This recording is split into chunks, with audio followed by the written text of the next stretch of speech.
Ya, nah kembali di One on One pemirsa, kita pasti akan membahas bagaimana kemudian polemik MBG ini sebenarnya permasalahan intinya ada di mana sih Bu? Mengapa kemudian ini beragam masalah muncul secara bertubi-tubi begitu ya? Ada yang kemudian menunya tidak layak lah, bahkan viral buah semangka potongannya setipis tisu, ayam yang kemudian porsinya tidak layak untuk dimakan begitu ya. Ini kan hal-hal yang sebenarnya bisa diantisipasi, Bu. Ini kan permasalahan minor begitu loh.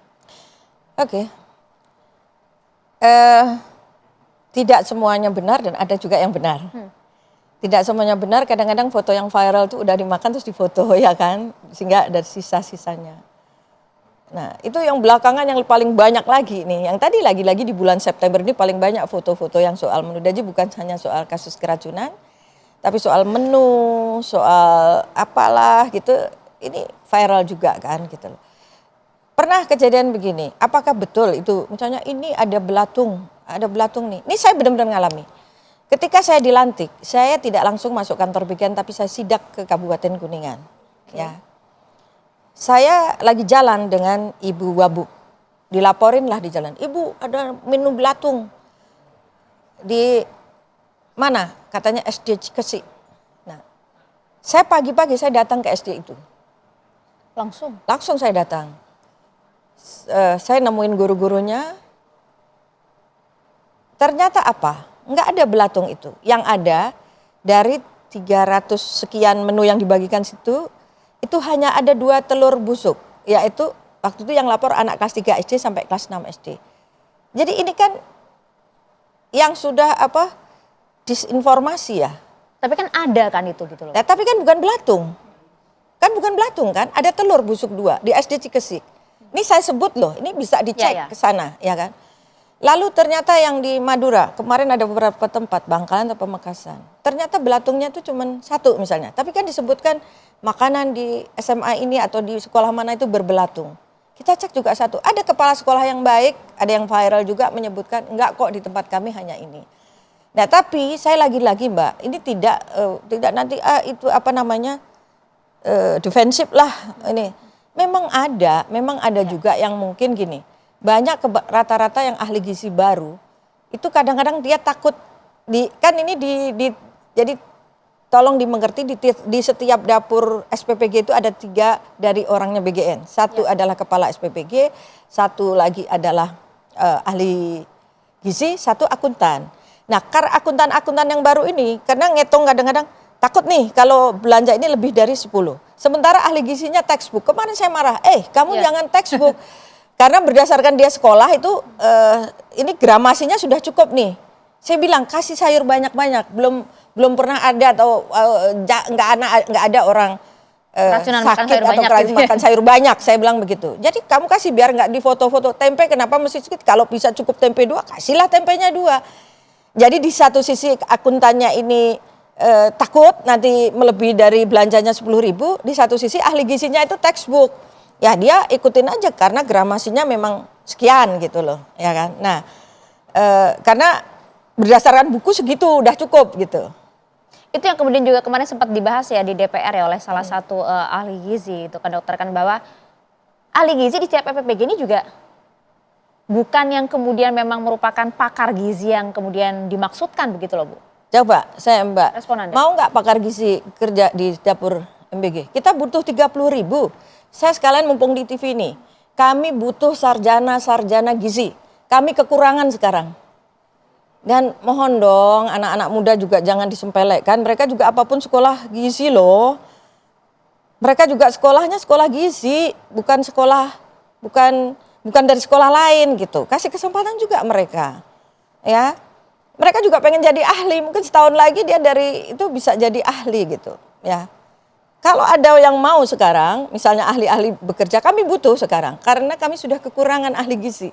Sudah habis yang sarjana-sarjana. Siapa tahu ada yang mau pindah ke dapur MBG, saya umumkan kami butuh kira-kira sekarang ini masih kita butuh 25.000 lagi ahli gizi.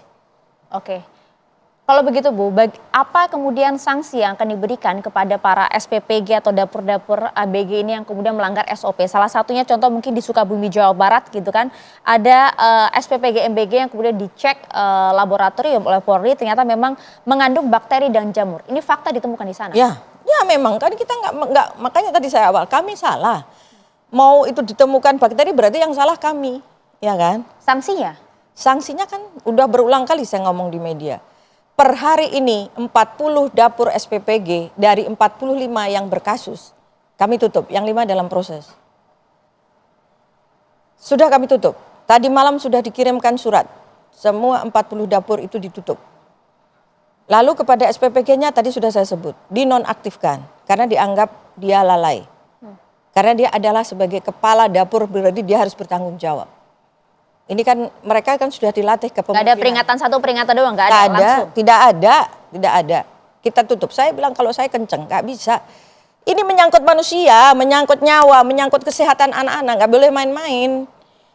Ini yang mitra-mitra, saya ingatkan ya para mitra. Anda kalau mau jadi mitra kan setengah mati, udah teriak-teriak, kapan punya kami, disahkan punya kami, tapi begitu menjadi mitra, jangan lepas tangan.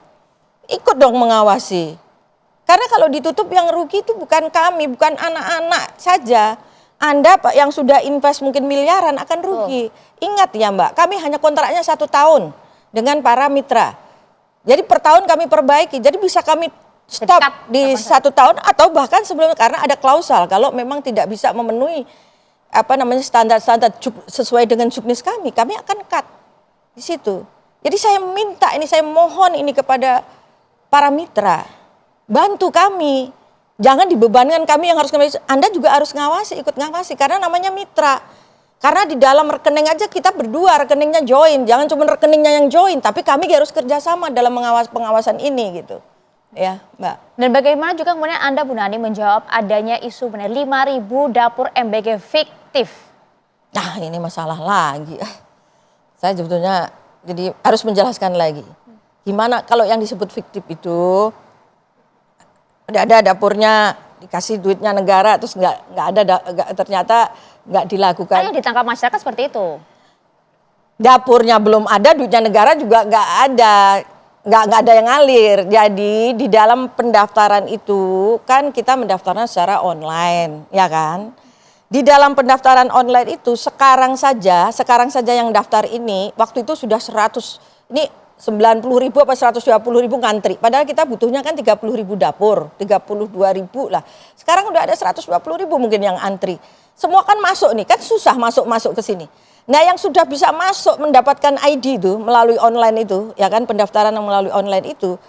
Ya kalau misalnya ini, kan kita ini kan. Ternyata ada loh yang kalau yang ada orang, jadi gini, dulu di BGN tuh awalnya di pendaftarannya secara manual. Kan nanti menciptakan isu-isu. Kalau manual, ini bisa nyogok ke sana, ini bisa temennya. Lalu diubah.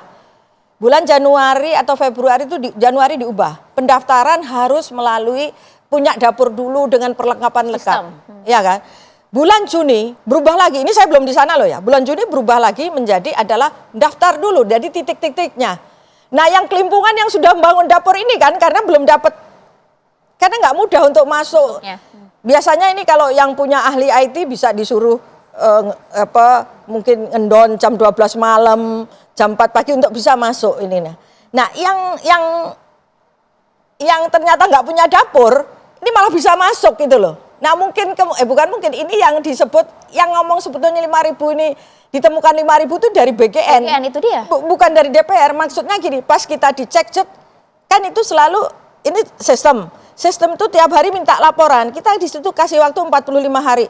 Begitu 45 hari tidak ada pembangunan dapur, itu tidak ada tanda-tanda pembangunan. Itu jadi sistem jadi rollback. Dia balik lagi ke awal. Balik lagi ke awal untuk mendaftar awal lagi. Karena proses tadi antri itu ya. Iya, dia kemudian mana yang sudah bisa punya fotonya, ada persiapan di titik itu dia kan di sistemnya nanti minta foto, minta perlengkapan dapurnya, sudah sejauh mana pembangunannya. Nah kalau nggak ada tanda-tanda selama 45 hari, itulah yang kemudian yang tadi itu kita sebut fiktif. Oke, karena kan khawatir kemudian isu ini justru dipelintir begitu Bu. Ya. Makanya kami kemudian ingin bertegas kepada Seolah-olah bahwa aduh ada daftar fiktif nggak ada, titik doang, karena ini orang kan juga mereka yang menciptakan gambling, mungkin dia lagi cari-cari dulu investor siapa tahu ini dapat gitu kan. Nah kita untuk mereka coba-coba ya itu kita kasih 45 hari, tadi turun lagi setelah 45 hari 20 hari gitu, jadi langsung terus pembangunannya gimana progresnya. Kalau enggak tuh ternyata cuman diperlihatkan bangunan doang, nggak ada renovasi apa-apa, ya langsung biarpun dia dalam masuk persiapan kita cut lagi gitu.